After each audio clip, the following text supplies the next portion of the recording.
Gohan and Broly will have a master and student relationship in the future of Dragon Ball Super, and here's how. Dragon Ball Super Chapter 101 and the subsequent chapters facing Cell Max basically give us the outline as to why Gohan is going to start training Broly as soon as possible. Now, going with Broly has literally just trained with Goku and has just finished his training with Vegeta, with WHIS saying that he has seen great improvement in Broly up to this time. So he is doing good in his training and actually learning how to do new things, which is something positive that you always want to see when somebody's trying to do something new and train and become better version of themselves. So this is kudos to Broly, but it's not there yet.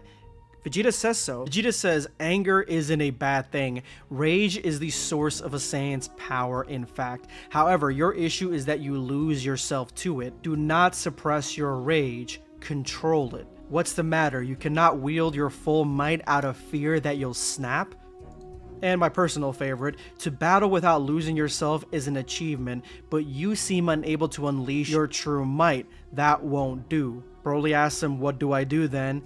And Vegeta says, find the answer yourself. And that's basically at the end of Vegeta's training with Broly. So all this foreshadows that the rage that Broly has inside of him, it needs to be controlled. Well, what character did we just have with full rage, with Beast in the name, just control his brand new transformation and have easy control of it at that? That is Gohan. Gohan's beast form is brought by his rage, similar to when Gohan saw Cell kill Android 16, that rage that unleashed a brand new transformation. The exact same thing happened when Cell Max was about to kill Piccolo.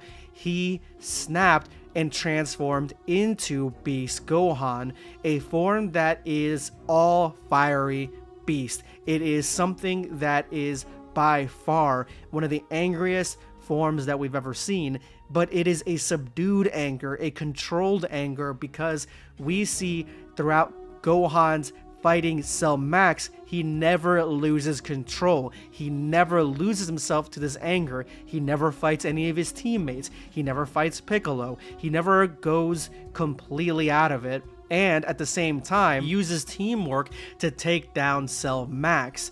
And just to throw it out there, Cell Max is the exact same power, at least around the same power of a legendary Broly.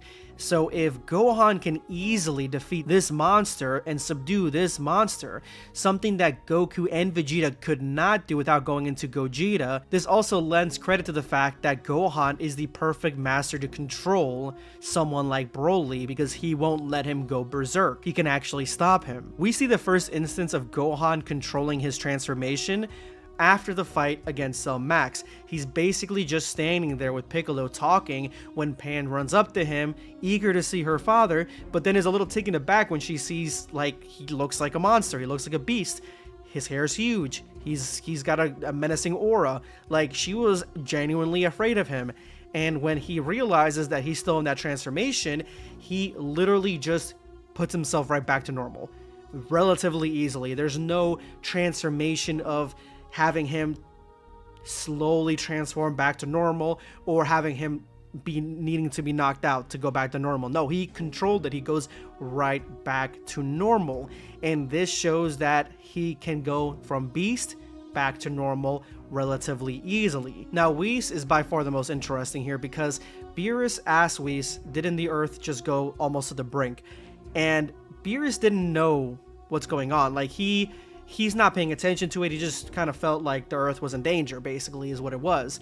And so I don't know his excuse for not being able to feel the energy from someone like Beast Gohan, because Goku and Vegeta actually have a very plausible reason to not feel that energy, because Goku is in mid-fight. And originally I was like, I don't believe this, but after delving deeper into the actual fight that they had, yeah, there's no way. They were too close into that fight with all their powers down. Like, they were basically in base form the entire time. So no wonder he didn't feel the power. Beerus, on the other hand, more than likely felt both the powers combined.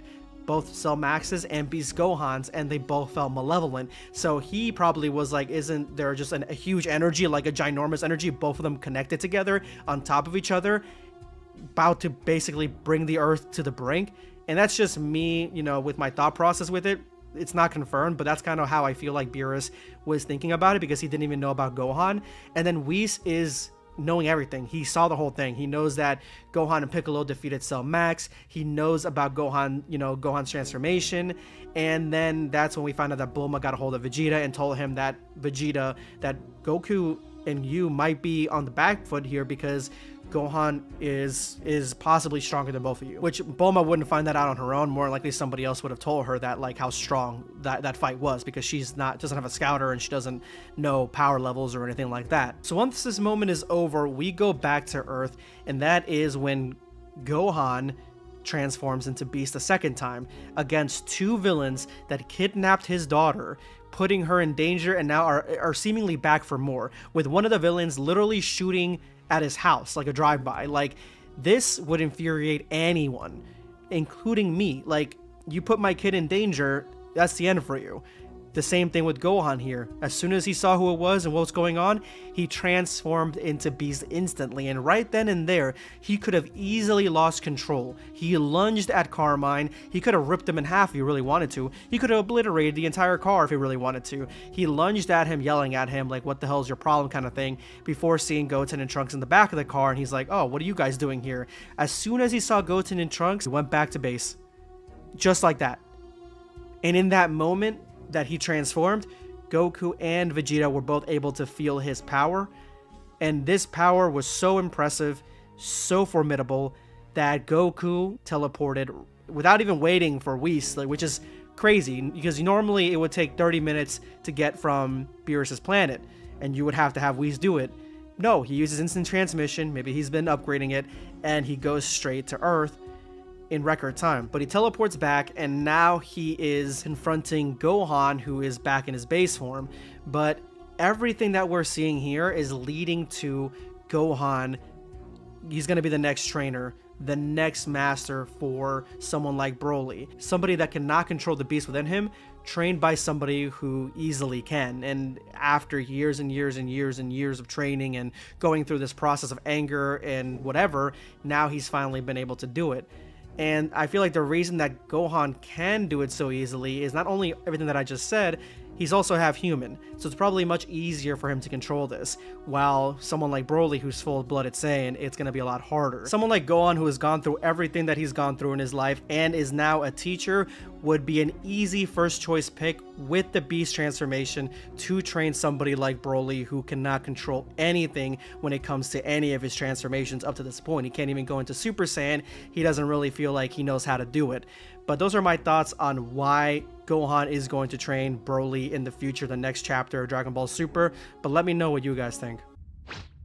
Subscribe for more content.